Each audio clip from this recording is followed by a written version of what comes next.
मोदी मोदी मोदी। हम लोगों के बीच में जिसकी काफी देर से आप लोग प्रतीक्षा कर रहे थे, ऐसे हमारे भारत के यशस्वी प्रधानमंत्री माननीय नरेंद्र भाई मोदी जी हम सबके बीच में आ चुके हैं। अब मैं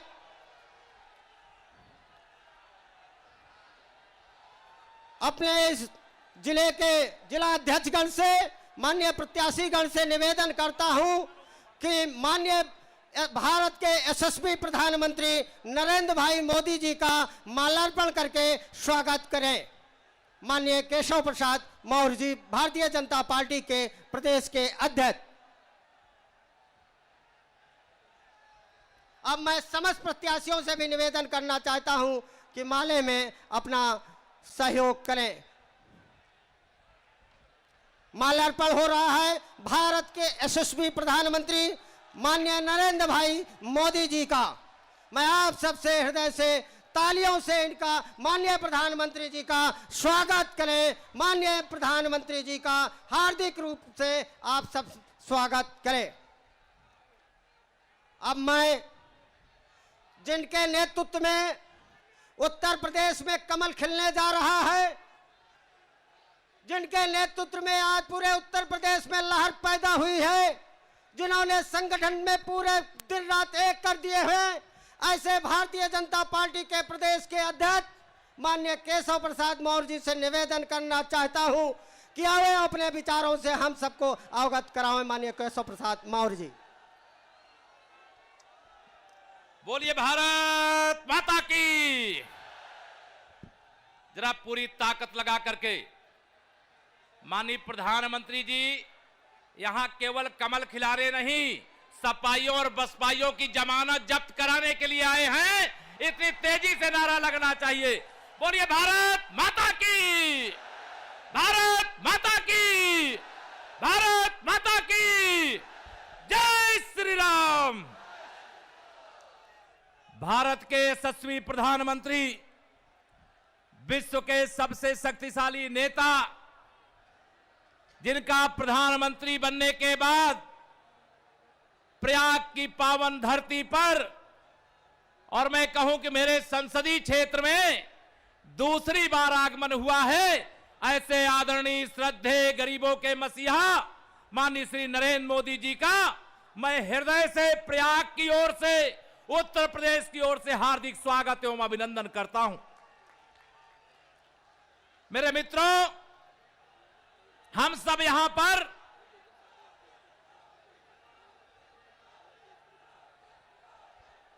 भारत माता की, हम सब यहां पर 23 तारीख को होने वाले मतदान के माध्यम से उत्तर प्रदेश के अंदर व्याप्त गुंडा राज का अंत करने के लिए तैयार बैठे हैं। और मैं माननीय प्रधानमंत्री जी को अवगत कराना चाहता हूं कि चाहे यह इलाहाबाद जनपद हो, चाहे कौशाम्बी जनपद हो, चाहे प्रतापगढ़ जनपद हो, यहां 22 सीटें कुल हैं और 22 में से 22 सीटों पर भारतीय जनता पार्टी का कमल खिलता हुआ नजर आ रहा है। हमारे सहयोगी जो अपना दल के साथी हैं, उनकी भी विजय सुनिश्चित दिखाई दे रही है। माननीय प्रधानमंत्री जी, उत्तर प्रदेश भ्रष्टाचार के आकंठ सागर में डूबा हुआ है। आज पूरे उत्तर प्रदेश के अंदर भारतीय जनता पार्टी के पक्ष में जो लहर चल रही है मित्रों, 3 चरण का चुनाव हो गया है और 3 चरण के चुनाव के बाद जो संदेश है, जनता के संदेश के माध्यम से, वोट के माध्यम से भारतीय जनता पार्टी के प्रति मिले समर्थन के आधार पर मैं कह सकता हूं कि साइकिल पंचर हो गई है, हाथी बेहोश पड़ा है। पूरे उत्तर प्रदेश के अंदर जो अपराधियों का, गुंडों का आतंक है, उनको अब यह डर लगने लगा है कि भारतीय जनता पार्टी आने जा रही है। मेरे मित्रों, आप सबके सामने मैं यह भी कहना चाहता हूं, चाहे इलाहाबाद हो, चाहे कौशाम्बी हो, चाहे प्रतापगढ़ हो, यहां के पुलिस और प्रशासन के कई अधिकारी सपा के पदाधिकारी बनकर के कार्यकर्ताओं के उत्पीड़न का प्रयास कर रहे हैं। मेरे कार्यकर्ताओं, मैं आपका आह्वान करना चाहता हूं 23 तारीख तक की जिम्मेदारी आप निभाइएगा। 23 तारीख के बाद की जिम्मेदारी भारतीय जनता पार्टी निभाएगी, भारतीय जनता पार्टी का नेतृत्व निभाएगा। किसी से डरने की जरूरत नहीं है, किसी के सामने झुकने की जरूरत नहीं है। बूथ कब्जा करके, जिन लोगों ने बूथ पर कब्जा करके अब तक सफलता अर्जित की है, उनको यह पता चल गया है कि अब भारतीय जनता पार्टी के पक्ष में जनता जनार्दन जिस तरह से खड़ी हो गई है, अब उनकी दाल गलने वाली नहीं है। मेरे मंच के अंदर भारतीय जनता पार्टी के हमारे इलाहाबाद, कौशाम्बी और प्रतापगढ़ के प्रत्याशी विराजमान हैं। हमारे कौशाम्बी और भदोही और इलाहाबाद के माननीय सांसद भी यहां पर विराजमान हैं। मैं आप सबकी ओर से माननीय अपने मंच सबका स्वागत करता हुआ प्रत्याशियों के विजय की शुभकामना प्रकट करता हूं। आप सबके सामने भारतीय जनता पार्टी के माध्यम से मैं यह भी कहना चाहता हूं, उत्तर प्रदेश का मित्रों, भाग्य बदलने वाला है। भारतीय जनता पार्टी उत्तर प्रदेश से कुशासन का अंत करके सुशासन देने का काम करेगी। माननीय मेरे बंधुओं, माननीय प्रधानमंत्री जी ने नोटबंदी का काम किया था। नोटबंदी सही थी कि गलत थी? जरा जोर से बोलिए, सही थी कि गलत थी? जरा तालियों की गड़गड़ाहट के साथ माननीय प्रधानमंत्री जी को संदेश दीजिए। माननीय प्रधानमंत्री जी, आप बेईमानी के खिलाफ, भ्रष्टाचार के खिलाफ, काले धन के खिलाफ जो निर्णय लिया है, एक एक गरीब जनता आपके साथ है। मेरी माताएं बहनें आपको आशीर्वाद दे रही हैं। हर कार्य योजना जो भी भारत सरकार के द्वारा योजना आई है, गरीब के लिए पहले, किसान के लिए पहले, नौजवान के लिए पहले देने का काम हुआ है। आज मुझे यहां पर भाषण इसलिए देने की आवश्यकता नहीं, मेरा लोकसभा क्षेत्र में आप सबके बीच में रहता हूं, लेकिन उत्तर प्रदेश के अंदर भारतीय जनता पार्टी की जो लहर थी, अब वो सुनामी बन चुकी है। मैं माननीय प्रधानमंत्री जी का प्रयाग की पावन भूमि पर अपनी ओर से, संसदीय क्षेत्र की एक एक जनता की ओर से, उत्तर प्रदेश की ओर से सभागार में उपस्थित इस जन सैलाब की ओर से स्वागत करता हुआ अपनी बात को पूरी करता हूं और माननीय प्रधानमंत्री जी से निवेदन करता हूं कि उपस्थित जन सैलाब को अपना आशीर्वाद, अपना मार्गदर्शन देने की कृपा करें। उत्तर प्रदेश के अंदर भारतीय जनता पार्टी का कमल खिलाने के लिए यहां जनता आपको सुनने के लिए बेताब है। माननीय प्रधानमंत्री श्री नरेंद्र मोदी जी, बोलिए भारत माता की। मोदी मोदी मोदी मोदी मोदी मोदी मोदी मोदी, नरेंद्र मोदी जिंदाबाद।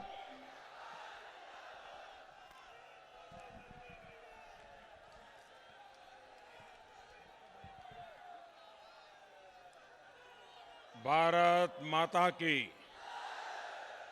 भारत माता की। मंच पर विराजमान भारतीय जनता पार्टी के अध्यक्ष श्रीमान केशव प्रसाद मौर्य जी, संसद में मेरे साथी श्री विनोद सोनकर जी, श्री श्यामाचरण गुप्त जी, श्रीमान वीरेंद्र सिंह मस्त जी, इलाहाबाद के मेयर श्रीमती अभिलाषा गुप्ता जी,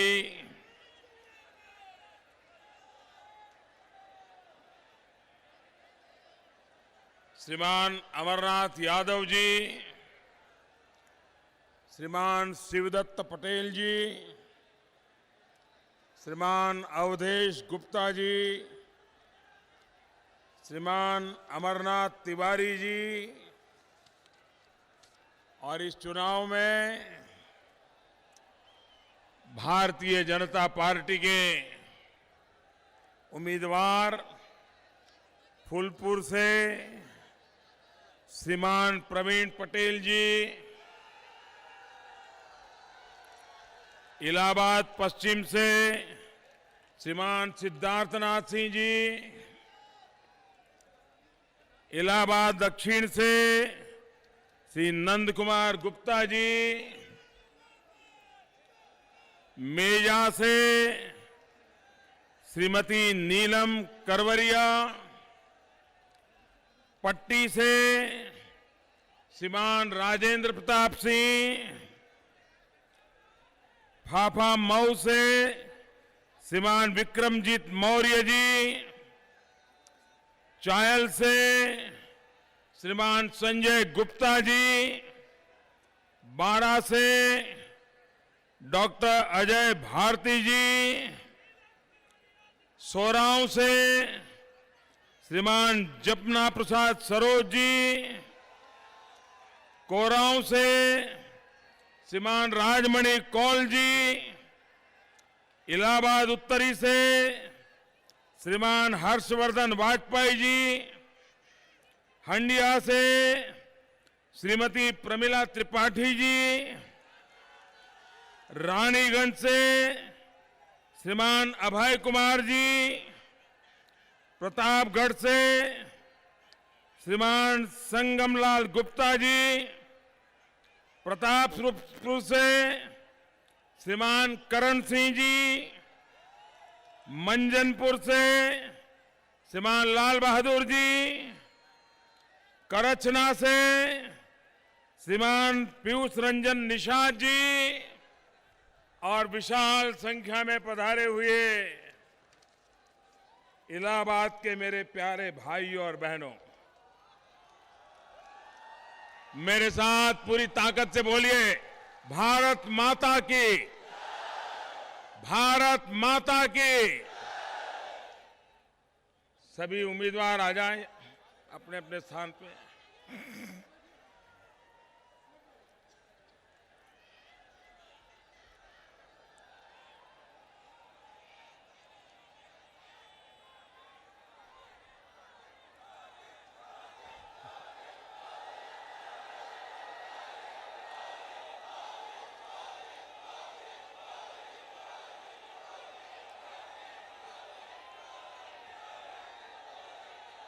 पिछले कुछ दिनों में मुझे उत्तर प्रदेश के अलग अलग इलाकों में जाने का सौभाग्य मिला। भाइयों बहनों, चुनाव तो बहुत देखे हैं, चुनाव सभाएं भी बहुत देखी हैं, लेकिन इस चुनाव में मैं देख रहा हूं उत्तर प्रदेश के हर कोने कोने में परिवर्तन की तेज आंधी चल रही है, तेज आंधी।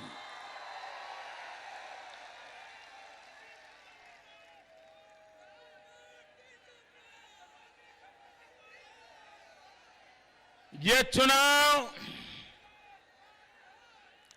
इसलिए याद रहेगा कि झूठ मूठ की प्रचार लीला के द्वारा हिंदुस्तान के गरीब से गरीब मतदाता की आंखों में धूल नहीं झोंकी जा सकती है, ये चुनाव में साफ साफ दिख रहा है।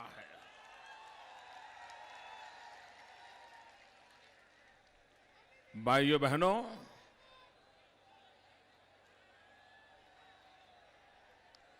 इलाहाबाद की धरती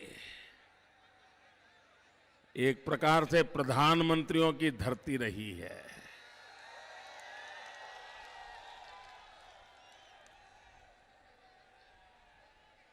प्रधानमंत्री तो देश ने बहुत देखे हैं,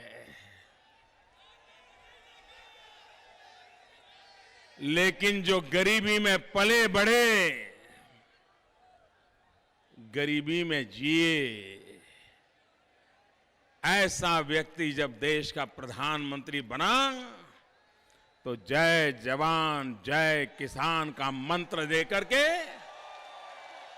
लाल बहादुर शास्त्री जी ने देश में एक नई चेतना भर दी थी। हर हिंदुस्तानी को लाल बहादुर शास्त्री अपने लगते थे। भाइयों बहनों, ऐसे महापुरुषों की यह धरती है और यही धरती है जहां से उत्तर प्रदेश का भाग्य निर्धारित होने वाला है।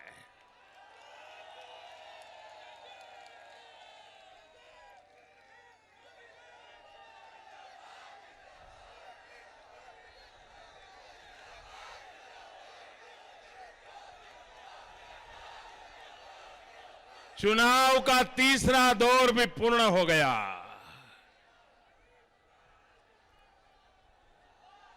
और चुनाव प्रारंभ में सपा, बसपा, कांग्रेस, उनकी जो भाषा थी, जो मिजाज था,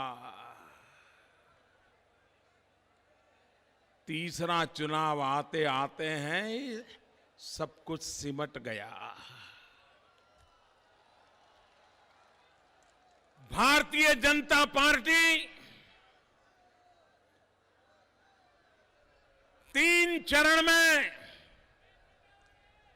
जो भारी मतदान हुआ, भारतीय जनता पार्टी के पक्ष में हुआ, उसके लिए मतदाताओं का हृदय से आभार व्यक्त करती है। भाइयों बहनों,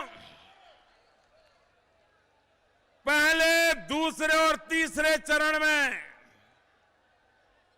सपा बसपा भी, सपा कांग्रेस भी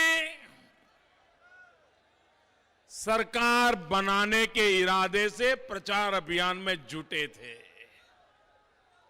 लेकिन 3 चरण पूरे होने के बाद सरकार बनाने के आत्मविश्वास के साथ अगर कोई चुनाव में आगे बढ़ रहा है तो सिर्फ भारतीय जनता पार्टी अपना दल आगे बढ़ रहा है। भाइयों बहनों,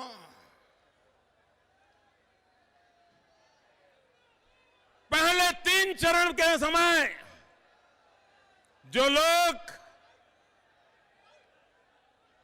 दोबारा सत्ता में आएंगे की बातें करते थे, सत्ता हथिया लेंगे ऐसे सपने देखते थे, वो तीनों दल 3 चरण के बाद इस रणनीति में लगे हैं कि इज्जत बच जाए, इतनी सीटें कैसे लाएं। एक तरफ वो अपनी इज्जत बचाने का चुनाव लड़ रहे हैं, दूसरी तरफ हम उत्तर प्रदेश का भाग्य बचाने के लिए चुनाव के मैदान में हैं।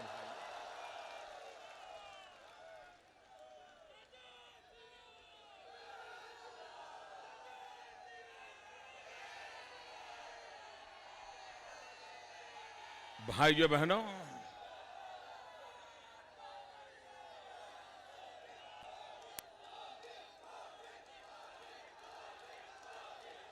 मैंने ऐसी सरकार कभी देखी नहीं भाई,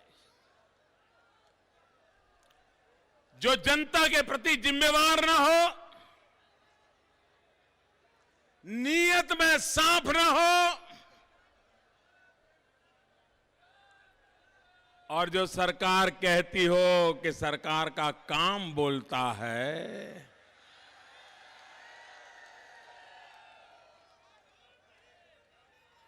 श्रीमान अखिलेश जी, अगर आपका काम बोलता होता तो इलाहाबाद की हाईकोर्ट को क्यों बोलना पड़ता? आए दिन इलाहाबाद की कोर्ट जो बोलती है उससे पता चलता है कि आपका काम बोलता है कि कारनामे बोलते हैं। शायद हिंदुस्तान में कोई राज्य सरकार ऐसी नहीं होगी जिसको हर सप्ताह अदालत से डांट पड़ती हो, फैसले रोक दिए जाते हो, फैसले निरस्त कर दिए जाते हो। क्यों? क्योंकि आप जो पाप कर रहे हो वो अब पूरे उत्तर प्रदेश की जनता की आंखों के सामने बेनकाब हो चुका है।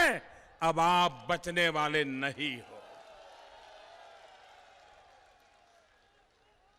भाइयों बहनों, इस चुनाव में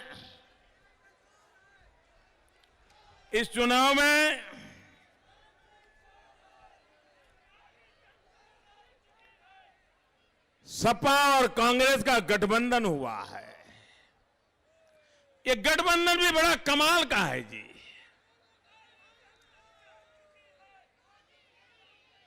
महीने पहले जो कहते थे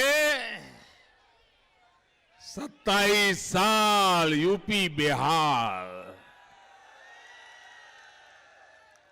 ये ऐसा गठबंधन है जिसमें एक कहते थे यूपी बेहाल और दूसरे हैं बेहाल करने वाले। ऐसे लोगों का गठबंधन जो बेहाल कहने वाले और बेहाल करने वाले दोनों मिल जाए तो भाइयों बहनों, इस चुनाव में उनको कितना डर लगता होगा, पराजय कितना परेशान करता होगा, इसका ये जीता जागता सबूत है। भाइयों बहनों, आखिरकार उत्तर प्रदेश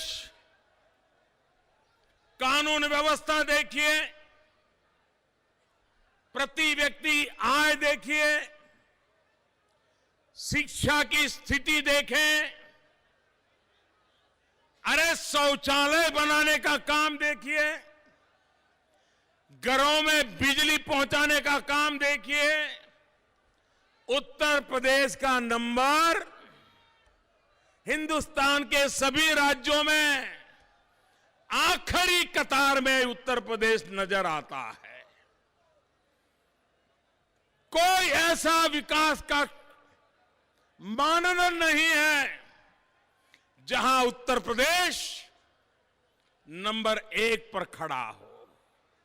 हिंदुस्तान का इतना बड़ा प्रदेश, ये अगर भारत के सभी राज्यों में आखिरी कतार में खड़ा होगा तो भाइयों बहनों, भारत के भाग्य को बदलने में कितनी कठिनाइयां आएगी, इसका आप अंदाज कर सकते हैं। उत्तर प्रदेश अगर 1 नंबर कहीं है तो अपराधीकरण में है, 1 नंबर है तो अत्याचार में है, 1 नंबर है तो भाई भतीजावाद में है, 1 नंबर है तो मेरे तेरे में है। भाइयों बहनों, उत्तर प्रदेश की स्थिति को बदलने के लिए मैं आज इस इलाहाबाद क्षेत्र के लोगों से प्रार्थना करने आया हूं, हमें भारी बहुमत देकर के 5 साल सेवा का मौका दीजिए।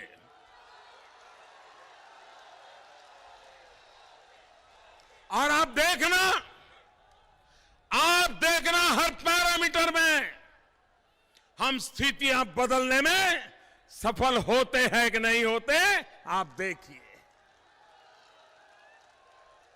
भाइयों बहनों, 2014 लोकसभा का चुनाव था। कांग्रेस पार्टी मुख्य रूप से हमारे सामने मैदान में थी। भारतीय जनता पार्टी ने मुझे नेतृत्व का काम दिया था। भारतीय जनता पार्टी के लाखों कार्यकर्ता देश के करोड़ों करोड़ों नागरिकों को सपनों को पूरा करने के लिए संकल्पबद्ध होकर के जुट पड़े थे। उस समय कांग्रेस पार्टी का चुनाव का मुद्दा क्या था? चुनाव के पहले कांग्रेस का एक बहुत बड़ा अधिवेशन हुआ दिल्ली में। सारे देश का मीडिया का ध्यान था। सुबह से शाम लाइव टेलीकास्ट चल रहा था और देश सोच रहा था कि कांग्रेस पार्टी कोई बहुत बड़ी योजना लेकर के चुनाव के मैदान में उतरेगी। और जब शाम को प्रेस कॉन्फ्रेंस हुई तो पत्रकार वार्ता में कांग्रेस ने क्या घोषणा की? उन्होंने कहा कि अगर हम चुनाव में जीत करके आएंगे तो गैस के जो 9 सिलेंडर मिलते हैं हम 12 कर देंगे। अब जिनकी सोच 9 से 12 करने की है वो आपकी जिंदगी कैसे बदल सकते हैं? 2014 मई में आप लोगों ने हमें जिम्मेवारी दी। 15 अगस्त को लाल किले से मैंने देशवासियों को कहा, मुझे लगा कि देश के सामने एक बात तो रखे, और मैंने देशवासियों को कहा कि आपको जो गैस के सिलेंडर की सब्सिडी मिलती है, अगर आपकी आर्थिक स्थिति उस सब्सिडी लेने योग्य नहीं है, आप जरा कमाते हैं तो इसे छोड़ दीजिए। भाइयों बहनों, मैं मेरे देश की ईमानदारी को नमन करता हूं। 1.25 करोड़ लोग आगे आए, 1.25 करोड़ परिवार जिन्होंने अपनी गैस की सब्सिडी छोड़ दी। भाई, एक लाल बहादुर शास्त्री हुआ करते थे जिन्होंने देश को कहा था 65 में कि देश के खातिर आप एक टाइम सप्ताह में खाना छोड़ दीजिए, और हिंदुस्तान के लोगों ने सप्ताह में एक दिन खाना छोड़ दिया था। लाल बहादुर शास्त्री के बाद मुझ में वो हिम्मत आई। लाल बहादुर शास्त्री के आशीर्वाद से मैंने देशवासियों को कहा कि आप गैस की सब्सिडी छोड़ दीजिए। 1.25 करोड़ लोगों ने छोड़ दी। भाइयों,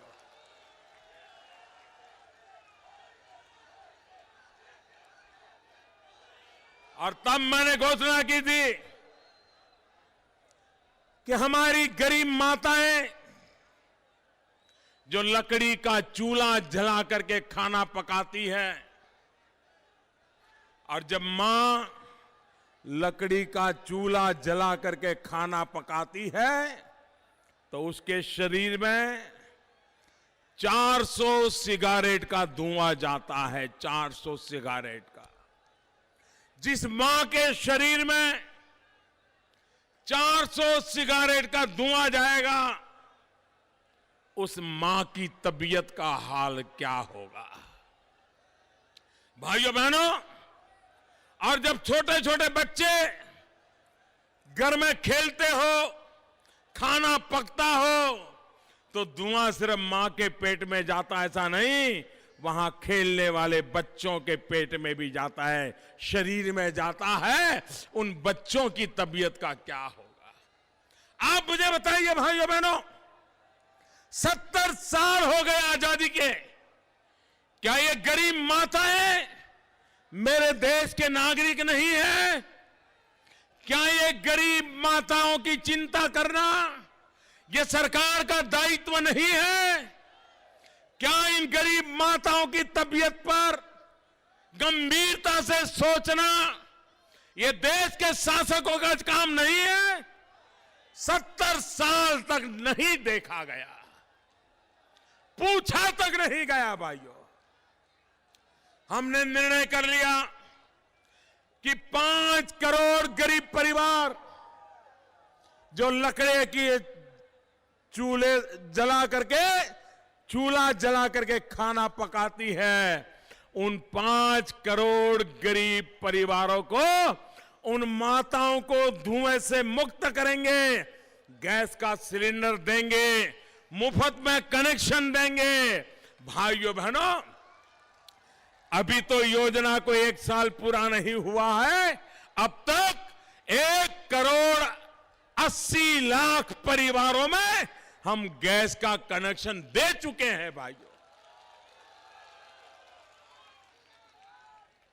उन करोड़ों परिवार की माताएं जो लकड़ी के धुएं से मुक्त हुई हैं, उनके आशीर्वाद हैं जो मुझे काम करने की ताकत देते हैं, प्रेरणा देते हैं। मैं उन माताओं को नमन करता हूं। भाइयों बहनों, अकेले उत्तर प्रदेश में 55 लाख परिवारों में गैस के सिलेंडर, गैस का चूल्हा पहुंच चुका है। अकेले उत्तर प्रदेश में ये काम हमने आगे बढ़ाया है। आप मुझे बताइए, सरकार अगर गरीबों के लिए निर्धार करती है और एक के बाद एक कदम उठाती है, तो काम होता है कि नहीं होता है? काम होता है कि नहीं होता है? परिणाम मिलता है कि नहीं मिलता है? क्या उसके लिए टीवी और अखबारों में एडवर्टाइजमेंट दिए बिना नहीं हो सकता है क्या? भाइयों बहनों, हमने करके दिखाया है। आप मुझे बताइए, आजादी के 70 साल के बाद हमारी माताओं बहनों को खुले में सोच जाना पड़े, क्या हमारा माथा शर्म से झुकता है कि नहीं झुकता है? हमारी मां सोच जाने के लिए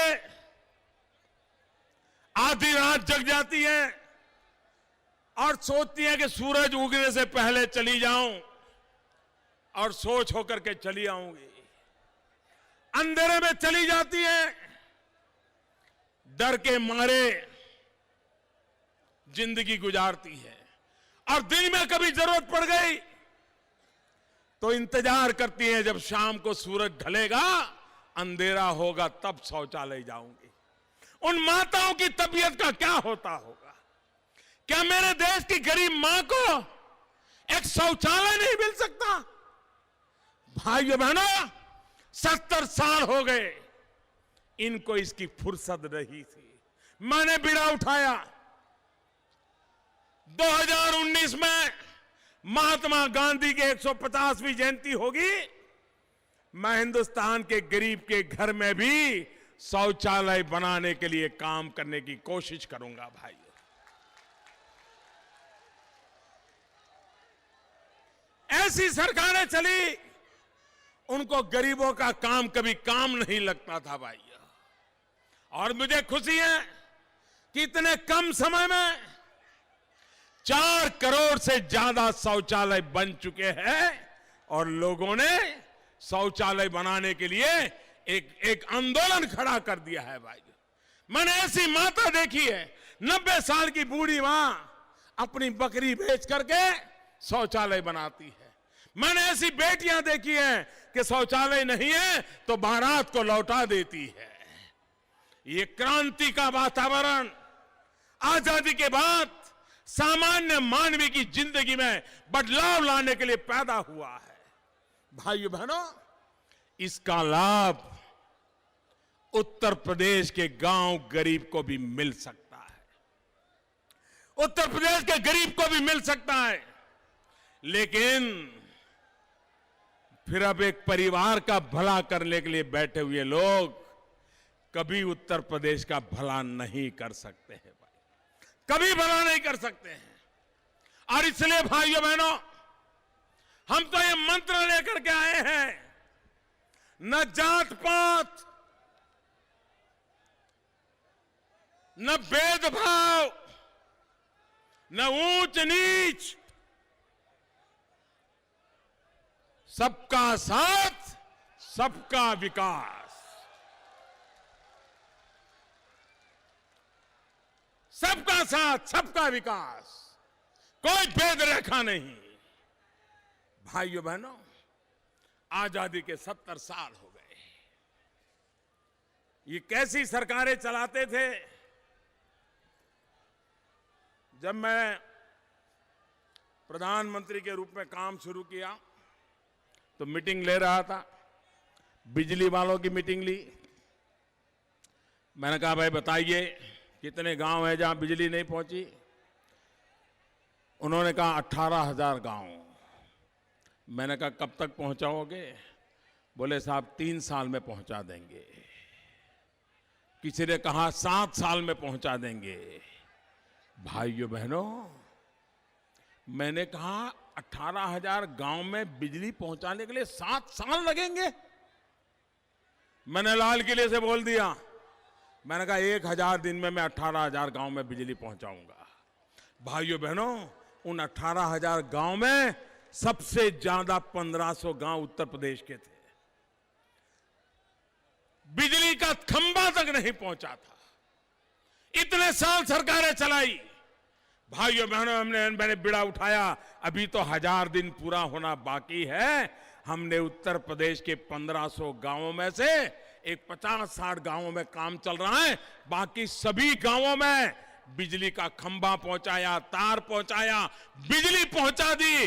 भाइयों बहनों, 18वीं शताब्दी में वो लोग जिंदा जीते थे, उनको 21वीं सदी का अनुभव करा दिया। ये काम ऐसे होता है। भाइयों बहनों, कोई बीमार हो जाए, हमारी सरकार का मंत्र है, किसान को सिंचाई, बालकों को पढ़ाई, युवकों को कमाई, बुजुर्गों को दवाई। भाइयों बहनों, आज घर में कोई बीमार हो जाए तो परिवार का पूरा बजट बर्बाद हो जाता है। जो जो सपने सोचे हैं सब बेकार हो जाते हैं। अगर परिवार में एक को हार्ट अटैक आ गया तो बेटी की शादी रुक जाती है। भाइयों बहनों, गरीब की सेवा कौन करेगा? अगर सरकार नहीं करेगा तो उसका कौन करेगा? भाइयों बहनों, दवाइयां इतनी महंगी थी, कैंसर, हार्ट अटैक, डायबिटीज, ऐसी गंभीर बीमारियां, और उसकी दवाइयां, किसी दवाई का 30,000 रुपया लगता था, किसी का 700 लगता था, किसी का 1200 लगता था। भाइयों बहनों, मैंने दवाई वालों से बातचीत शुरू की, हिसाब किताब लगाया, और उसके बाद 700 दवाइयां की सूची बनाई जो किसी भी बीमार को जरूरत पड़ जाती है। और हमने फैसला किया, जो दवाई 30,000 में बिकती है उसको 3,000 में बेचना पड़ेगा। जो गोली 80 रुपए में बिकती है उसको 7 रुपए में बेचना पड़ेगा। और भाइयों बहनों, ये मैंने करके दिखाया। 700 दवाइयों के दाम 5%, 10% पे लेकर के आ गया। फिर मैंने दूसरा शुरू किया।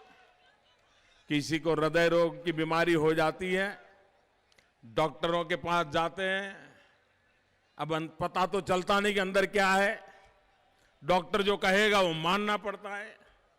तो डॉक्टर कहता है मामला गंभीर है, अगर तत्काल कुछ नहीं करोगे तो जिंदा रहना मुश्किल है। परिवार वाले डर जाते हैं, गरीब से गरीब परिवार भी डर जाता है। तो कहता है डॉक्टर साहब क्या करना चाहिए बताओ? तो डॉक्टर कहता है स्टेंट लगाना पड़ेगा। स्टेंट, उत्तर प्रदेश में उसको छल्ला बोलते, छल्ला। हृदय की नाली में, उस नली के अंदर आपको स्टेंट लगाना पड़ेगा। फिर कहते हैं कि देखो ये भारत का बना हुआ छल्ला है, ये लगाओगे तो 8-10 साल जियोगे, इसकी कीमत 45,000 रुपया होगी। ये छल्ला विदेश का है, ये लगाओगे तो 1.25 लाख 1.5 लाख रुपया होगा, लेकिन फिर जिंदगी को कोई खतरा नहीं है। तो गरीब आदमी भी सोचता है यार इतना खर्चा करो लेकिन जिंदगी तो बच जाएगी। वो बेचारा जमीन गिरवी रख देता है, मकान गिरवी रख देता है, कर्ज कर देता है और 1.25 लाख का छल्ला लगवा देता है। भाइयों बहनों, गरीब इतने पैसे कहां से लाएगा? मैं 2 साल से लगा था, स्टैंड बनाने वाली कंपनियों से बात कर रहा था, उनसे पूछ रहा था बताओ भाई कितनी लागत आती है, कितना खर्चा होता है, कितना कंपनी को खर्चा लगता है, बताओ जरा। हिसाब लगाते लगाते लगाते लगाते उनको मैं बराबर घेरता गया। 2 साल मेहनत करनी पड़ी, लेकिन पिछले हफ्ते हमने फरमान निकाल दिया कि 45,000 का जो छल्ला है वो 7,000 रुपये में देना पड़ेगा। 1.25 लाख 1.5 लाख का छल्ला है वो 25-27 हजार में देना पड़ेगा। भाइयों बहनों बताइए, गरीब को मदद होगी कि नहीं होगी? मध्यम वर्ग के लोगों को मदद होगी कि नहीं होगी? क्या सरकार को यह काम करना चाहिए कि नहीं करना चाहिए? 70 साल तक आपको किसने रोका था? आपने क्यों नहीं सोचा हम गरीबों के लिए हैं, हम मध्यम वर्ग के लिए है, हम सामान्य मानवी के लिए है, हम ईमानदार लोगों के लिए है, और इसलिए ईमानदारी के काम पर बल देते हैं। भाइयों बहनों, मेरा किसान खेती करता है। अगर यूरिया समय पर न मिला, 1 हफ्ता भी अगर देर हो गई तो उसकी फसल को भारी नुकसान हो जाता है। उसको यूरिया चाहिए, समय पर चाहिए, जितनी जरूरत हो उतना चाहिए। आप मुझे सच्चाई बताइए भैया, 2 साल पहले की बात बताइए, क्या यूरिया समय पर मिलता था? पूरी ताकत से बताइए, मिलता था? जितना चाहिए उतना मिलता था? यूरिया के लिए कतार में खड़ा रहना पड़ता था, कतार में पुलिस आकर के डंडे चलाती थी, यूरिया काले बाजारी में लेना पड़ता था, किसान मर रहा था कि नहीं मर रहा था? भाइयों बहनों, प्रधानमंत्री के रूप में जब मुझे जिम्मेवारी मिली, हर मुख्यमंत्री मुझे चिट्ठी लिखता था। 2014 में मेरी ढेर सारी चिट्ठियां पड़ी हैं कि हमारे राज्य को यूरिया दीजिए, यूरिया दीजिए। पिछले 2 साल में एक भी मुख्यमंत्री को चिट्ठी नहीं लिखनी पड़ी। यूरिया जितना चाहिए उतना मिला, जब चाहे वहां मिला, जितना चाहिए उतना मिला, और ब्लैक बंद हो गया। कारण क्या भाइयों? क्या कारण है? ये कैसे हुआ? पहले क्या होता था? चोरी, बेईमानी, भ्रष्टाचार, और उसी का नतीजा था कि यूरिया की कमी पड़ती थी। यूरिया कम नहीं था, फैक्ट्री में जितना यूरिया बनता था आज भी उतना यूरिया बनता है, लेकिन यूरिया फैक्ट्री से निकलता था, किसान के पास नहीं पहुंचता था, खेत में नहीं पहुंचता था। जो केमिकल के फैक्ट्री वाले हैं वो रास्ते में से उठा करके अपनी केमिकल फैक्ट्री में ले जाते थे, और फिर उसको वो रॉ मटेरियल के नाते उपयोग करके दूसरे काम में उपयोग कर देते थे। किसान को यूरिया नहीं मिलता था, चोरी का माल बिकता था। भाइयों बहनों, इसको रोकना था, क्या करें? हमने यूरिया का नीम कोटिंग कर दिया। कुछ लोगों को लगता है कि नीम कोटिंग यानी हमने कुछ बहुत बड़ा काम किया होगा। कोई बहुत बड़ा विज्ञान नहीं है भैया, सिंपल सी बात है। हमने गांव में गरीबों को कहा कि आपके यहां जो नीम के पेड़ है, वो पेड़ की जो फली है वो जरा इकट्ठी करिए, हम खरीद लेंगे। जहां पर फर्टिलाइजर के कारखाने थे उसके अगल बगल के गांवों में नीम के पेड़ की फली खरीद ली, उस फली का तेल निकाला और यूरिया के अंदर मिक्स कर दिया। उसके बाद वो यूरिया का एक ही उपयोग हो सकता है, और वो सिर्फ खेत में उपयोग सकता है, कारखाने में नहीं हो सकता है। चोरी गई कि नहीं गई? चोरी गई कि नहीं गई? बेईमानी गई कि नहीं गई? भ्रष्टाचार गया कि नहीं गया? किसान को यूरिया मिला कि नहीं मिला? भाइयों बहनों, ऊपर से नीम की फली इकट्ठी करने वाली मां बहनों को रोजगारी मिली, नीम कोटिंग यूरिया डालने से फसल की पैदावार 5% से 15% तक बढ़ गई, किसान को फायदा हुआ।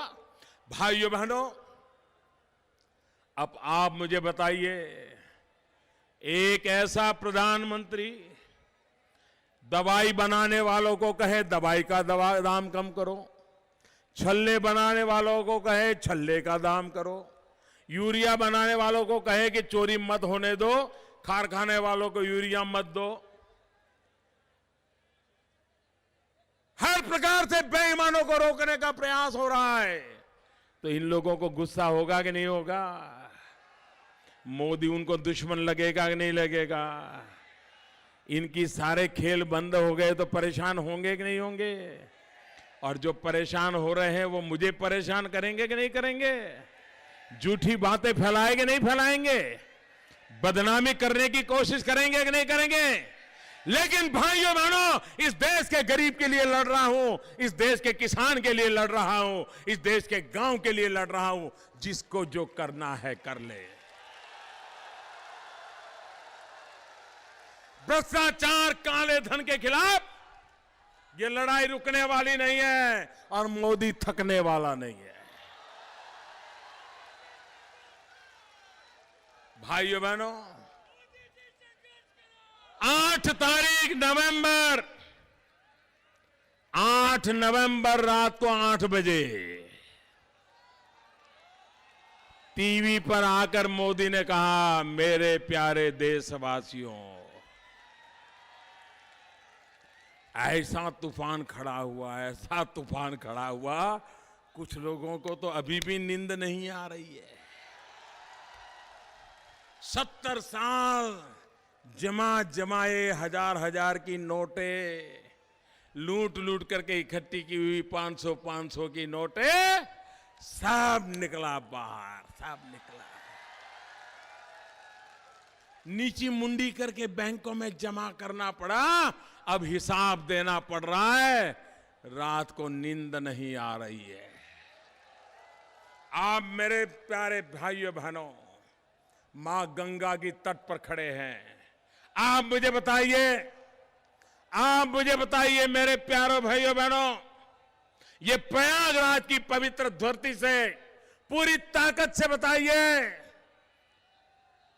जिन्होंने 70 साल तक गरीबों का लूटा है, वो गरीबों को लौटना चाहिए कि नहीं चाहिए? लौटना चाहिए कि नहीं लौटना चाहिए?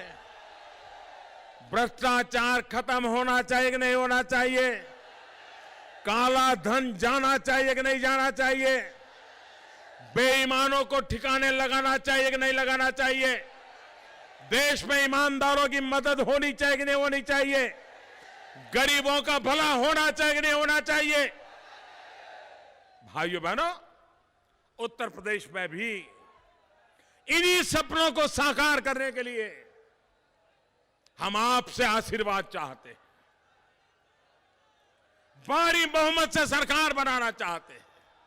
और मैं उत्तर प्रदेश भारतीय जनता पार्टी के अध्यक्ष जी को बधाई देता हूं।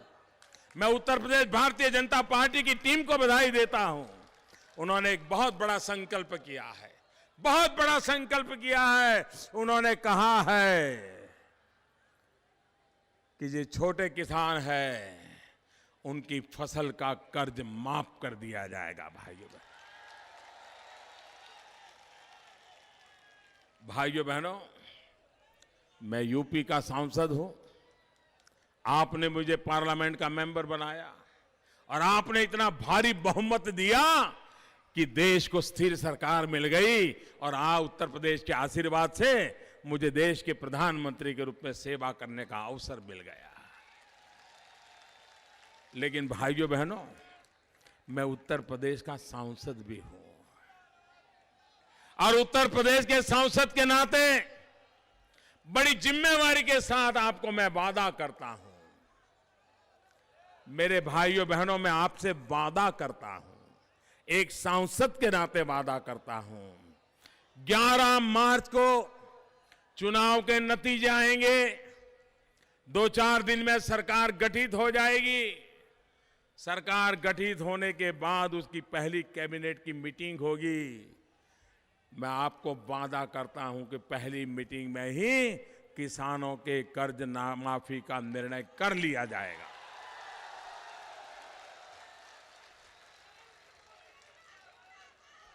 भाइयों बहनों,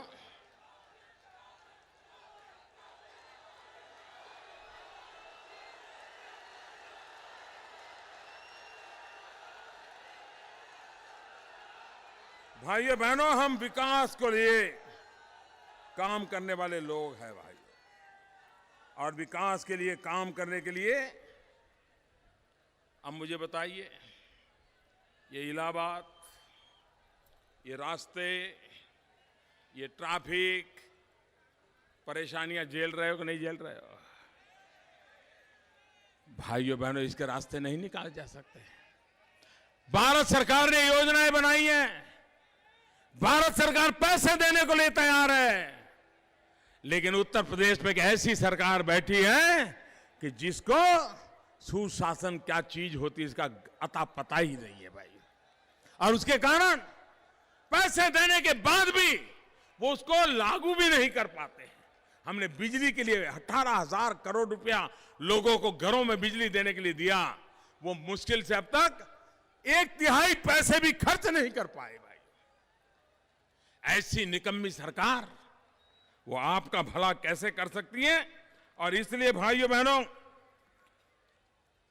इस इलाके के नौजवानों को रोजगार मिलना चाहिए भाइयों बहनों, और अपने जनपद में रोजगार मिलना चाहिए। हम startup India, stand up India, skill India, इन चीजों को लेकर के आगे बढ़ रहे हैं।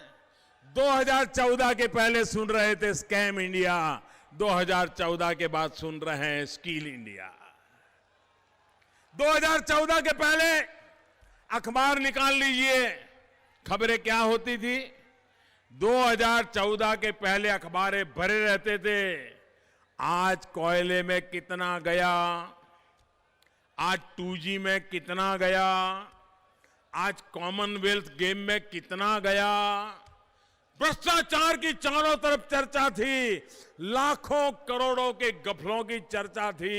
खबरें यही आती थी कि कोयले में इतना लाख करोड़ गया, 2G में इतना लाख करोड़ गया, कॉमनवेल्थ गेम में इतना लाख करोड़ गया।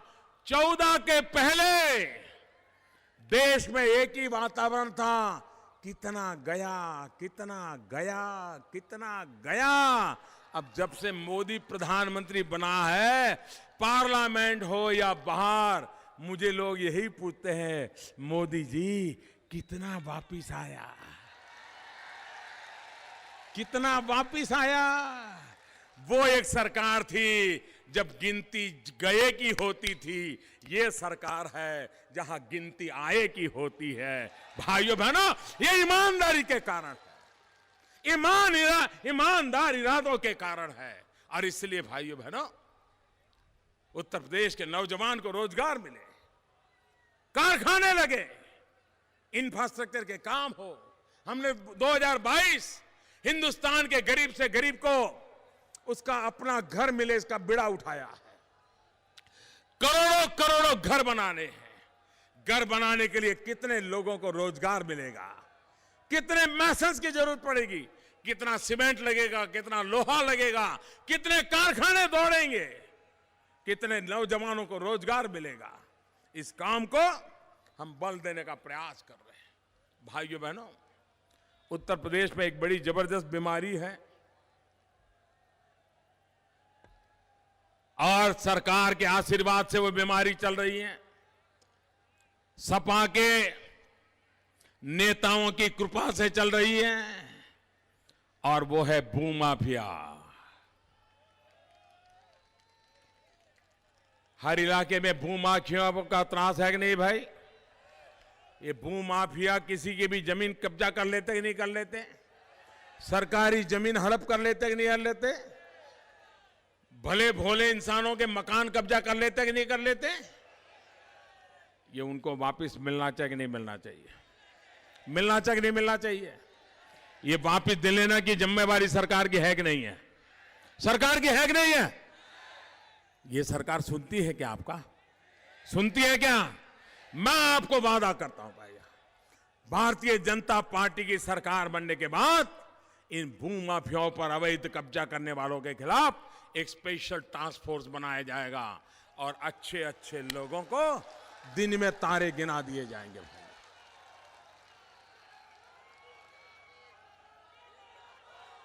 भाइयों बहनों, ये कितनी शर्मिंदगी की बात है। उत्तर प्रदेश, भाइयों बहनों, मैं एक जगह पे भाषण में बोला कि सूरज ढलने के बाद उत्तर प्रदेश में मां बहनों को अकेले घर के बाहर जाना हो तो परिवार को चिंता होती है, निकल नहीं पाते हैं। तो मैं जैसे ही सभा करके नीचे उतरा तो एक सज्जन ने मुझे पकड़ा, बोले साहब आपने सही नहीं बताया। मैंने कहा क्यों? बोले सूरज ढलने का इंतजार मत कीजिए, कितना ही सूरज तेज तपता हो तो भी उत्तर प्रदेश में बहन बेटी अकेले बाहर जाने से डरती है। ये शर्मिंदगी नहीं है तो क्या है? भाइयों बहनों, उत्तर प्रदेश में थानों को सपा के कार्यालयों में परिवर्तित कर दिया गया है और अगर कोई थानेदार कानूनन काम करे तो सपा वाले उसकी बदली करवाते, उसको डरा देते। वो गरीब थानेदार बेचारा करेगा क्या? उसको दबा दिया जाता है, उसको धमकाया जाता है, उसको नौकरी से निकाला जाता है। भाइयों बहनों, हम इन पुलिस वालों को सुरक्षा भी देंगे और थाना थाने का काम करें। नेताओं का काम करने के लिए थाने नहीं होते हैं। भाइयों बहनों, बहुत कुछ करने को है और इसलिए मैं आपसे वादा करने आया हूं कि भाइयों बहनों, आप हमें इस चुनाव में पूरी ताकत से मदद कीजिए और मैं आपको विश्वास दिलाता हूं कि हम उत्तर प्रदेश में पिछले कई वर्षों में जो नहीं हुआ है ऐसा उत्तम काम करके देंगे भाइयों, और हर काम का उत्तर देंगे। हम उत्तम काम करेंगे, हर काम का उत्तर देंगे, ये भी मैं आपको विश्वास दिलाता हूं। भाइयों बहनों, आप इतनी बड़ी तादाद में आए, भारतीय जनता पार्टी की सरकार उत्तर प्रदेश बनना निश्चित हो चुका है, भारी बहुमत से बनना निश्चित हो चुका है। जनता के मिजाज को अब कोई रोक नहीं सकता है भाइयों, और इसलिए सपा, बसपा, कांग्रेस, ये तीनों के चक्कर से मुक्त होकर के घर घर जाइए, एक एक मतदाता को मिलिए, हर मतदाता को भाजपा अपना दल को वोट देने के लिए प्रेरित कीजिए। भाजपा के लोग भी जीते, अपना दल के लोग भी जीते और मिलजुल करके उत्तर प्रदेश को आगे बढ़ाएं। भाइयों, मैं सरदार पटेल की धरती से आता हूं। सरदार वल्लभ भाई पटेल जैसे ये देश लाल बहादुर शास्त्री को याद करता है, वैसे ही हमारा देश सरदार वल्लभ भाई पटेल को याद करता है। आज भी हिंदुस्तान यही कहता है, काश काश सरदार वल्लभ भाई पटेल अगर देश के पहले प्रधानमंत्री होते तो मेरे देश के गांव का, मेरे देश के किसान का ये बर्बादी न होती। भाइयों, रास्ता ही गलत पकड़ लिया पहले दिन से। सरदार साहब होते तो ये हाल न होता। भाइयों बहनों, हम संकल्प करें, सरदार साहब के जो सपने थे उन सपनों को पूरा करने के लिए मिलजुल करके पूरी ताकत से एक ऐसी सरकार बनाएं जो उत्तर प्रदेश के भाग्य को लिखे, भाग्य को बदले, नौजवानों के भविष्य को बनाए। ऐसी सरकार बनाने के लिए मैं आपको वोट देने के लिए निमंत्रित करता हूं। भारतीय जनता पार्टी अपना दल को समर्थन देने के लिए निमंत्रित करता हूं। मेरे साथ पूरी ताकत से बोलिए, भारत माता की, भारत माता की, भारत माता की। बहुत बहुत धन्यवाद।